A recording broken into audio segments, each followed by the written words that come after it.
సుమన్ టీవీలో మీ personal and business promotions కోసం కింది నెంబర్కి కాంటాక్ట్ చేయండి. సమాజంలో సంప్రదాయాలు ఆచారాలు రాను రాను కనుమరుగైపోతున్నాయి. వివాహ బంధం విచ్ఛిన్నమైపోతుంది. అక్రమ సంబంధాలు పెట్టరేగిపోతున్నాయి. ఆడ మగ అక్రమ సంబంధాలు పెట్టుకోవడం చూసాము కానీ ఓ నడి ఈడు వయసు వివాహితలు కట్టుకున్న భర్తలను కడుపున పుట్టిన పిల్లలను వదిలేసి లేచిపోయి పెళ్లి చేసుకున్నారు. ఈ నమ్మశక్యం కాని ఘటన తెలంగాణ రాష్ట్రంలో చోటు చేసుకుంది.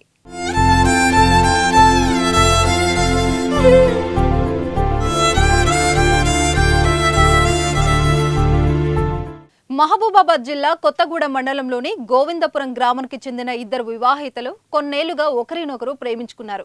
ఇద్దరుకు పెళ్లిళ్లయ్యాయి. భర్తలు బాగానే చూసుకుంటున్నారు. వారిలో ఒకరికి పెళ్లైన కొడుకు ఉన్నాడు. మరో మహిళకు ముగ్గురు పిల్లలున్నారు. అయితే వీళ్ళిద్దరి కాదని ఆ ఇద్దరు మహిళలు లేచిపోయారు. ఓ ఆలయంలో పెళ్లి కూడా చేసుకున్నారు. ఇద్దరిలో ఒక మహిళ పురుషుడు మాదిరిగా గెటప్ మార్చివేసింది.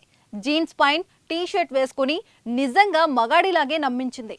ఉన్న ఊరు సొంత ఫ్యామిలీని వదిలిపెట్టి భద్రాద్రి కొత్తగూడెం జిల్లా గుండాల మండలంలోని ఓ గ్రామంలో రహస్యంగా కాపురం పెట్టారు.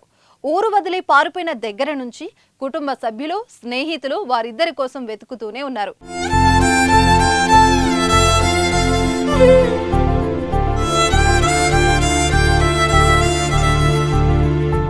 ఈ క్రమంలో గూండాల మండలంలో ఉన్నారని తెలుసుకున్న గ్రామస్తులు పెద్ద ఎత్తున తరలి వెళ్లి చాకచక్యంగా పట్టుకున్నారు.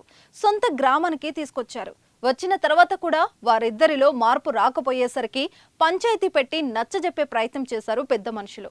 అయినప్పటికీ ఎవరి మాట వినకుండా గ్రామస్తులపైనే రివర్స్ అయ్యారు ఆ జంట కాని జంట. దీంతో కోపద్రేకులైన ఆ ఊరి మహిళలు ఆ జంటను ఉతికి ఆరేశారు. దేహశుద్ధి చేసి ఎవరి ఇంట్లోకి వారిని పంపించేశారు. ఏది ఏమైనా ఆ ఇద్దరు మహిళల బాగోతం ఇప్పుడు తీవ్ర చర్చనీయాంశమైంది. ఈ విషయాన్ని సోషల్ మీడియా ద్వారా తెలుసుకున్న నెటిజన్లు తమదైన శైలిలో కామెంట్ల వర్షం కురిపిస్తున్నారు. మరి మీరేమంటారో కామెంట్ రూపంలో తెలియజేయండి.